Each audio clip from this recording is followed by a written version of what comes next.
The Exploding Ants DLC is here. First, let's talk about the other things arriving with Empires of the Undergrowth 1.1. To begin with, like the rotting log and beach environments before it, the rainforest art assets have been completely remastered from the ground up, to bring them up to scratch with the rest of the game. Campaign levels The Harvest and Frontline, along with custom game levels Embankment and Basin, are all looking rather splendid just about now. Our favourite fungus gardeners have had a complete overhaul as well. This means completely new models, textures and animations for all casts of the leafcutter ants. I particularly love the more organic little wiggle that comes from the leafcutters as they're carrying leaves back to their nest, and it adds a whole extra new lifelike layer to it. We've not forgotten our fictional gene thieves. The Formica erepta ants have also got their rework as well. Both the queen and workers themselves have had the same treatment as the leafcutters, bringing them kicking and screaming into 2025. The Formica fusca black ant workers and soldiers have also been reworked to match their updated queen. And just to top it all off, a few of the rainforest creatures have had some animation updates. Look at this little thing. So busy now. There have been a whole host of fixes and changes made. Far too many to detail in this silly little video. Check out the link in the description if you're in need of the full patch notes. Most notably though, we fixed some issues that cropped up with the achievements, like Pillage the Pillagers, which is now attainable. Don't expect it to be easy though, it's not. Now, onto the DLC. It's available now on storefronts and adds the exploding ants, Colobopsis explodens, and the exploding termites, Neocapritermes taracua, to the fray.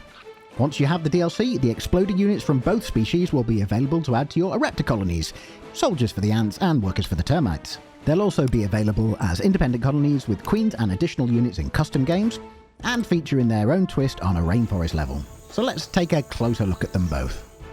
The exploding ant has an unusual defense mechanism. Some of the soldiers can undergo a process called autophasis, where they rupture their bodies, spraying toxic goo over their usurpers. In the game, this is represented by a concussive blast that causes high damage to enemies, impedes their movement, and sends them flying.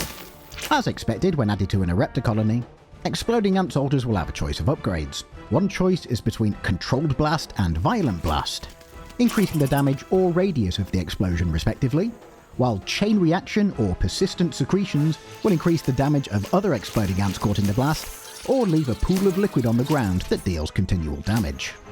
The Colobopsis majors don't explode themselves, but they take reduced damage from the front and generate higher threat than usual, which makes enemies more likely to target it.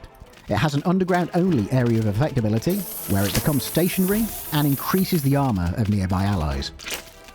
Exploding ants feature in an extra level which to twist on 3.1 The Harvest, Firebreak. In this level, against the backdrop of leafcutters bringing in their harvest, the exploding ants must defeat an aggressive fire ant colony. Autophasis is not unique to ants. Some termites have also evolved this remarkable ability, and in the case of Neocapritermes taracua, it is the workers that do the exploding rather than the larger soldiers. For a while after birth they're inert, but will soon mature into their volatile adult selves, clearly indicated by a change in their icon when they're ready to blow. Exploding termite workers will confuse and cause damage over time to enemies caught in the blast, and the longer the worker is lived before it explodes, the more damage will be caused and the longer the confusion effect will be. As part of a gene thief colony, exploding termite workers have a choice between rapid maturity, which reduces the time until it's explosive, and accelerated gland filling, which speeds up the rate at which the damage and duration of the explosion increases. They can also choose between extreme toxins, which increases the duration of the damage over time effect, or extreme confusion, which increases the duration of the confusion effect. The larger taracua soldiers don't explode, but they have a dual ability called asymmetric snapping, with different effects depending on if they're on the surface or underground. Underground, the ability causes high damage to an enemy, while on the surface it will stun and cause the termite itself to be flung back. The exploding termites feature in a twist on 3.2 Frontline, No Ants Land. Can the termites bring their explosive abilities to bear against the invading lines of marching army ants? It's down to you. Finally, also releasing with this update as a separate item on storefronts is the Supporter Pack. It doesn't add anything that affects gameplay, but it is there for people who missed out on the original Kickstarter and wanted in on some of those rewards. It includes the digital OST, the Myrmecia erepta skin for the Gene Thief ants, as well as extra goodies such as emojis and 4K wallpapers. And there we go. We hope you enjoy the updated art, more of that to come, and the Exploding Ants DLC. See you next time!